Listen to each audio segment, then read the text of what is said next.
Read your Bible and watch men. Joshua tells the sun, stand still. That one is not a law because nobody has replicated it.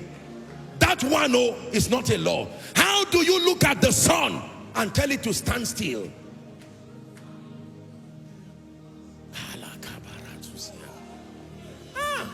Moses looks, listen. We brag and say we're in the New Testament, yet we don't come close to what this man did.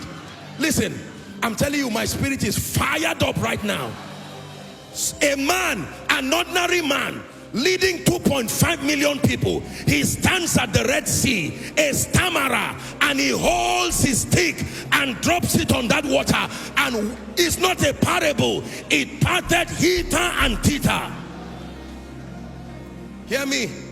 Your Bible talks about a man called Noah who did not study architecture, yet he built an ark. It was not a parable. Have you built any structure that can host all the animals in the world?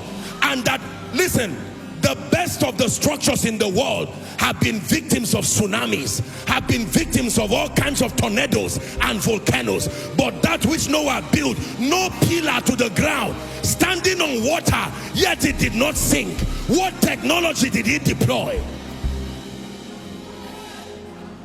Listen, many of us here are science-based. Prove to me that you can build an ark of gopher wood with a lot of space inside.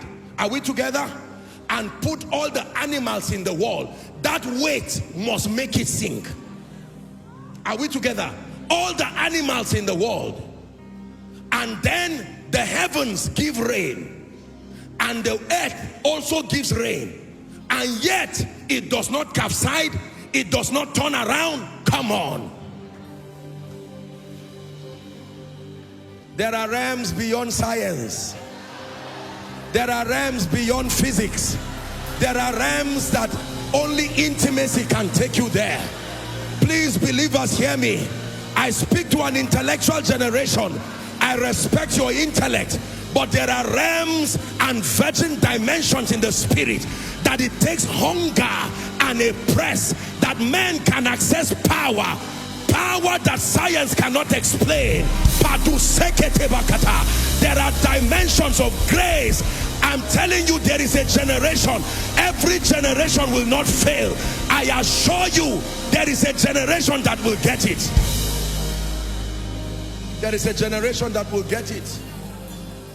There is a generation that will get it.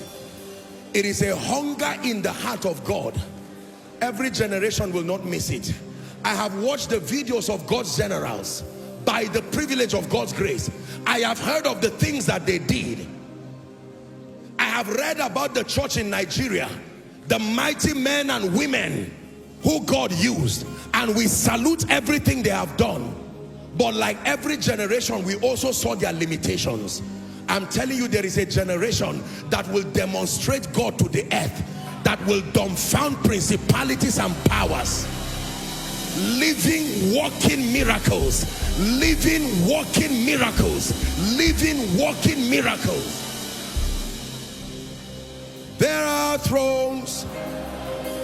There are kingdoms. There are mountains and